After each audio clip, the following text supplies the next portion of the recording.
Welcome back, everyone, to OpenLine. Good show tonight. Happy to have with us our chief investigative reporter, Phil Williams. Phil, thank you for coming on, talking about these recent stories that you've been doing, and you're going to have more, we'll talk about that as well, on money up at the state capitol, the spending by special interests. And my question as we went to break, are you optimistic that there will be changes? And let me flesh that out even more.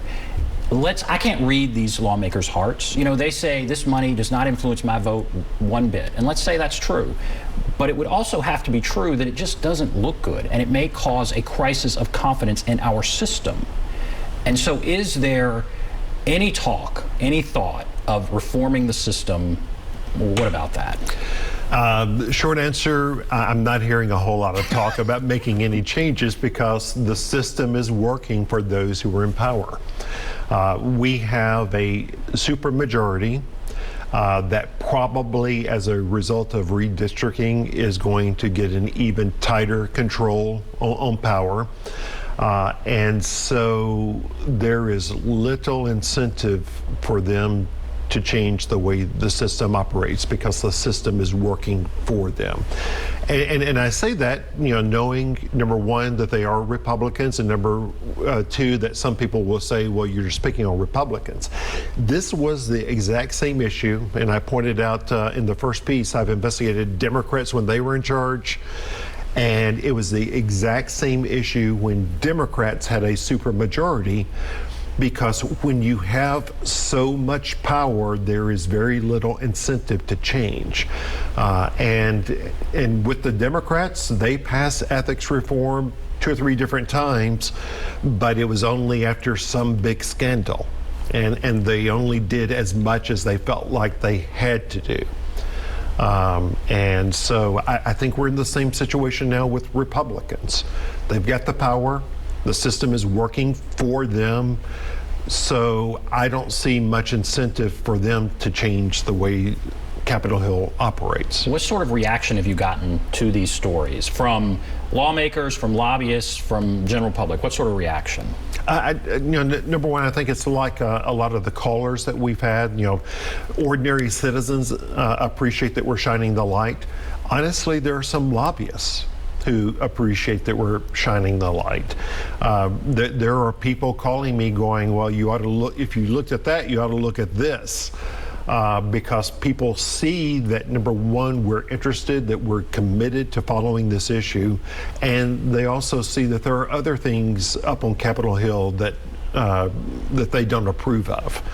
But as far as legislative leadership, haven't really heard a whole lot. The third story you did, I think we talked about it. Yes. We talked about the loophole, how lobbyists are not allowed to give to lawmakers. Well, what we just saw looks like they're giving to lawmakers. Well, it's a loophole, right? They're given to a PAC that then gives to the lawmakers.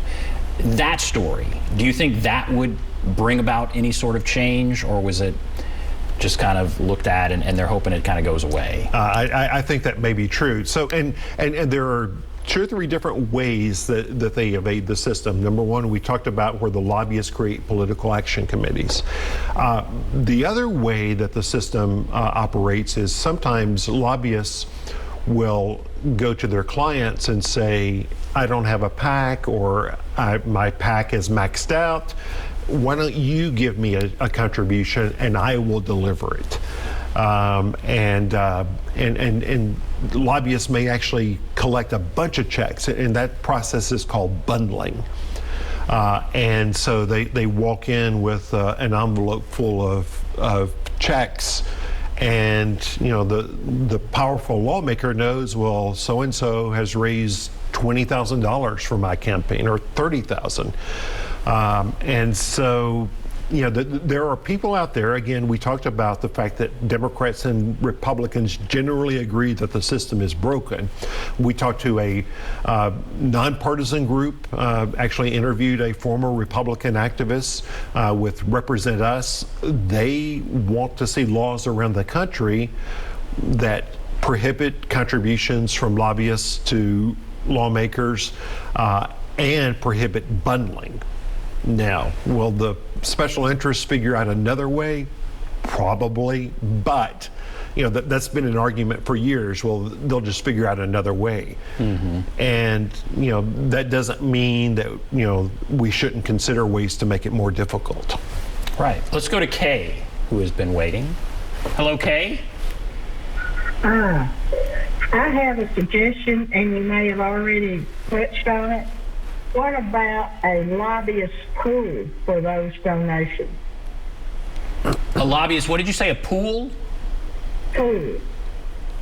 Okay. And how would that work? What are your thoughts there? Well, they would have to pay their donations into a pool, and then the pool be divided among the candidates or whoever. Well, and she really raises an issue that has come up before, this notion of public financing of elections. What was proposed and defeated during the last big ethics debate in 2006 was this notion of public financing, that if candidates agree to stick to certain spending limits, then they would get some public financing, number one, to help finance the campaign, to make sure it's not just the wealthy who can run for public office, and also with the intention of keeping down the costs of elections. Again, that doesn't work for most of the people in power, so that's why that idea has not gone anywhere. It was interesting, again, when you interviewed McNally, and you asked him about the notion of a shakedown. And he said, oh, maybe in the old days, but not now. Now it's different, which would indicate the old days were a lot worse. Yeah, in the old days, they would actually have fundraisers during session. They would have often a big fundraiser before a hotly contested industry bill of some sort. And then even lobbyists would be called into the speaker's office and be given a list of, here's how much you're expected to contribute. So to that degree, I think the lieutenant governor is 100% correct. See, that's fascinating, and that's something I need to hear. I think we need to hear it. You sometimes feel like things are really bad now. I guess it's a little comforting to know they were worse. We've made some progress. Right. But the money, it's just a wash in money, and a normal person isn't up there given that kind of money. And that's what's so difficult and frustrating, and that is what I guess is not likely to change. And what we're going to get into in the coming days is a lot of the money funding these lobbying campaigns. We don't really know who's funding it. You may have various groups with some very noble name that is engaged in a lobbying campaign, but we don't know who the money is behind these campaigns. That's very interesting. All right, we're going to take a break. I want to take a break. We'll come back and talk about what you're going to do next. What are some of your future reports? Highlight that a little bit more. We'll take a break. We'll be back right after this.